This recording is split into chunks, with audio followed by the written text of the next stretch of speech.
Hindi na 'to bago para sa karamihan. Pero hayaan mo sanang balikan ko ang istorya kung paano namulat sa kamunduhan ang mga mata ni Nena. Hindi ito simpleng haka-haka na basta may pumutok na balita ay pabahala, pahamba-hambalang lantarang niyuyurakan, sagarang pinagpapasapasahan, walang hangganan, tila parusang binataw, para usang binibitay na sa eksena'y walang pagpanaw.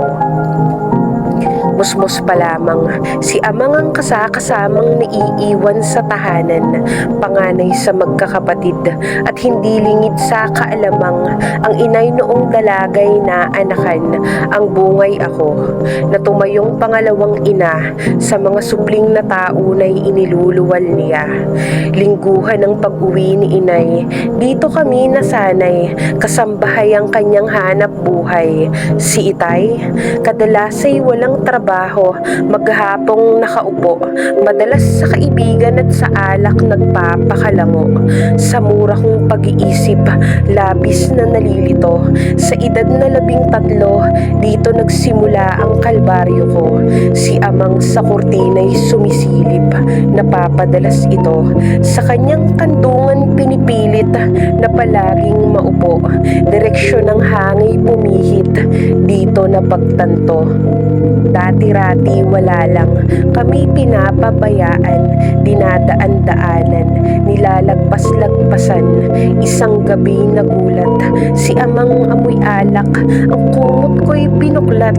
Anong kanyang balak? Sa takot at pagkabiglay napatayo, agad siyang naitulak. Subalit maagap ang kanyang kamay, buhok ko'y nahagilap. Sinalampak ng pabagsak sa sahig, wala nang salitang maapuhap.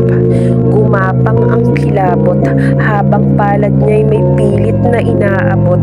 Tinanggal ang saplot, na sa katawan ay bumabalot. Hindi mapigilan ang kamay sa bawat pagdakot. Nabubuang na sinakop ang kabuuan. Wala nang nagawa pagkatapos, kundi manahimik lang. Nalungkot, natakot, naubos, naupos, nagalit, namilipit sa sakit, naghihimagsik, sa isip nagsusumiksik ang pagganti. Ngunit paano? Kanino magsasabi? Sinong makakatulong sa akin kung sakali? Naunahan ng hiya at natalo ng takot. Pag-uusapan ng madla, anong magiging dulot? Si inay mag-aalala, baka kung saan kami mapulot.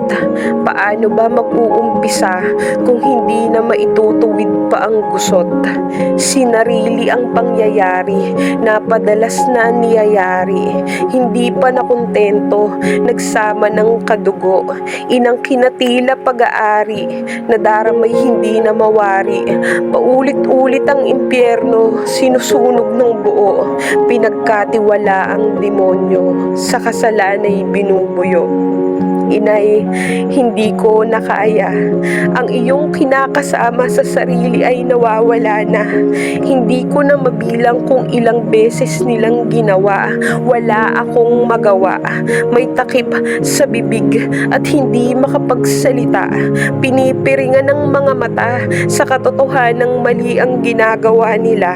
Tinatakpan ko ang mga tenga. Nakakikilabot ang tawanan habang sila'y nagpapahinga.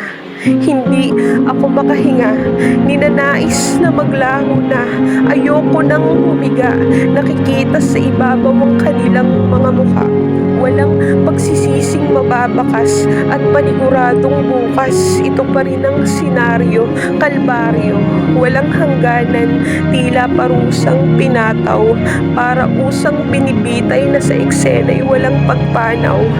Dahan-dahan akong natutunaw, nalulusaw, ngunit paulit-ulit lamang itong nadarama. Pagkatapos ay muling mag-uumpisa. Inay, sa'yo ay nagtapat na. Hinihintay ko na kumilos ka. Ikaw lang ang nakikita kong pag-asa. Ako, ay matutulungan mo pa ba?